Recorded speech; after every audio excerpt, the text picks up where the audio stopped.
അങ്ങനെ ഇരുന്നപ്പോൾ എൻ്റെ കുഞ്ഞിപ്പെണ്ണിന് മിച്ചർ കഴിക്കണമെന്നൊരാഗ്രഹം. അപ്പം ഞാൻ നോക്കിയപ്പോൾ എൻ്റെ കയ്യിൽ നമ്മുടെ കടലമാവ് ഇരിപ്പുണ്ടായിരുന്നു.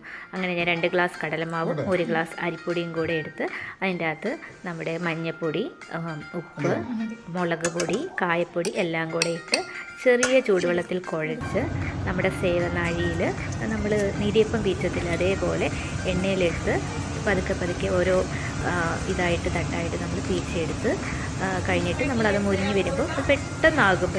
അധികം എണ്ണയൊന്നും ഇതാവത്തില്ല, കുടിക്കത്തില്ല. പെട്ടെന്നാകും. 2 സൈഡ് മുരിഞ്ഞ് മാറ്റുമ്പോൾ നമ്മളെടുത്ത് അതെടുത്ത് മാറ്റി വെക്കണം. അതിന് ശേഷം ഞാൻ പിന്നെ കപ്പലണ്ടി ഉണ്ടായിരുന്നു എൻ്റെ കയ്യിൽ.